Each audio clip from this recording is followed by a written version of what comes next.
الديك الرومي من أحلى أنواع اللحوم أو لحوم الطيور اللي ممكن تاكلوها، غير إنه شكله كمان على السفرة بياخد عقل. هلا ممكن تعملوا ديك رومي كامل وممكن نعمل أجزاء منه، وهالمرة عاملين فخدة أو ورك الديك الرومي. سبق إنه قدمت لكم تتبيلة له موجودة في القناة، وهي تتبيلة تانية. هلا التتبيلة اللي سبق قدمتها كانت شوي أخذ الستايل الشرقي، ممكن تكون هي التتبيلة أخذة الستايل الغربي شوي أكتر. طبعا اللحم طعمه أكتر من رائع. التتبيلة ظاهرة على الديك، وخلينا نشوف مع بعض مقادير التتبيلة.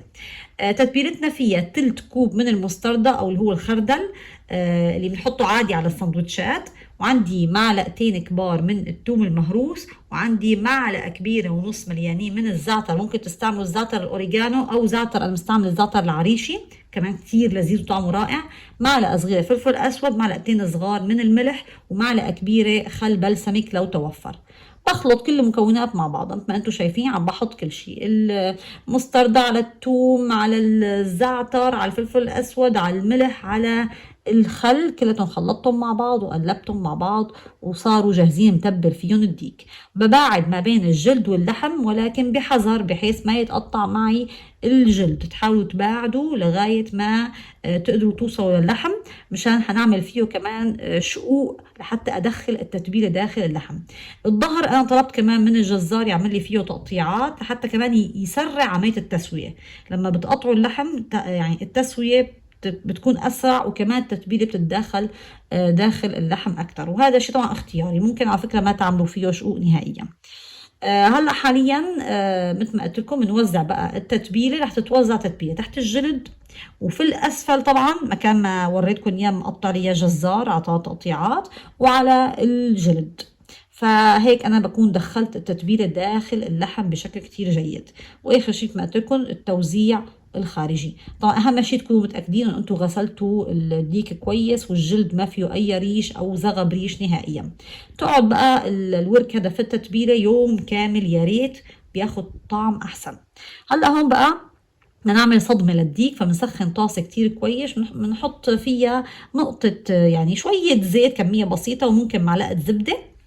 وبس تسخن تماما تماما بننزل بقى بورك الديك لياخد الصدمة ويتشوح وياخد لون حلو. بندهن بقى بالعسل. هون بقى بلزمني من معلقة كبيرة لمعلقتين عسل، ما بلزمنا أكتر بس كفاية. كل شوي بندهن الوش اللي يعني اللي ناحيتي واللي يعني رح يتقلب بقى على الطاسة. يعني هلا هون حاليا اللي ادهن عسل نزل على الطاسة السخنة لياخد تشويح. العسل بيعطينا لون رائع وبيعطينا طعم لذيذ خفيف جدا جدا بس مميز. يعني هيك في تناغم ما بين المستردة والعسل والزعتر. يعني فعلا فعلا هالمكونات مع بعضها بتعطي طعم كتير كتير رائع. ونضل عم نقلب لغاية ما نوصل للون اللي احنا بدنا اياه. وكل ما بنقلب نعطي بالفرشاية دهنة للديك بالعسل. وبعد ما وصل للون المظبوط عندي بنرفعه. هلا كميه الدهون اللي في الطاسه هي ممكن تقللوها لو انتم حابين، او تخلوها مثل ما هي. رح نشوح فيها البصل اللي بده يكون تحت الديك. عندي بقى من بصلتين لثلاثه كبار مقطعين جوليان، معلقه كبيره ثوم مهروس، معلقه كبيره من الزعتر، ورح يلزمني كمان لرش الوش كمان زعتر اضافي، ومعلقه كبيره عصير ليمون، وكوب من المرق او ممكن كوب ماء ما في مشكله. انا كان عندي مرق الدجاج استعملتها، ما عندك حطي كوب ماء عادي جدا. في نفس الطاسة بننزل البصلات لغاية ما يدبلوا. احنا ما رح نعطيهم لون بني، بدناهم بس يدبلوا مثل ما انتم شايفين. ونزلت بقى الثوم هون على جنب يتشوح ويتخلط عندي عادي جدا مع البصل، وبعدين برش معلقة كبيرة من الزعتر.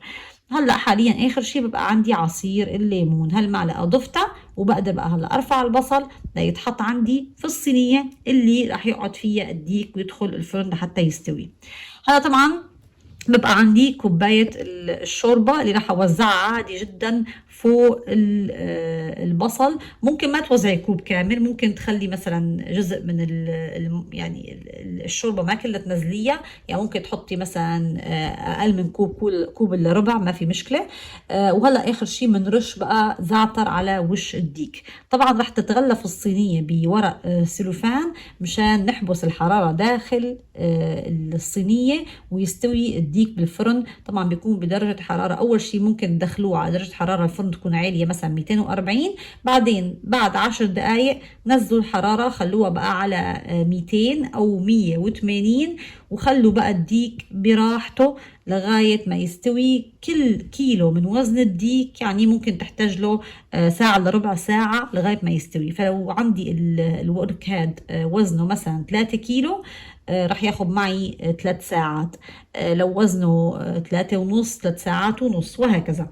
طبعا انتم بتفحصوا، اهم شيء انه ما ينشف عندي البصل والسوائل. لو لقيته مثلا بعد ساعتين ساعتين وشوي انه السوائل عندي تحت الديك نشفت، لازم تزودوا شوية مي مغلية شوي في القعر حتى البصل ما يتحرق، لانه هالبصل طعمه اكتر من رائع، مكرمل وشايفين لونه كيف بني، بشهي وبياخد العقل. يا رب تكون الوصفة عجبتكم، ما تنسوا الاشتراك في القناة، والمقادير تحت تكون في صندوق الوصف، واعملوا لي كمان اشتراك على فيسبوك والانستغرام وتيك توك باسمي وفران كيالي، واشوفكم على خير.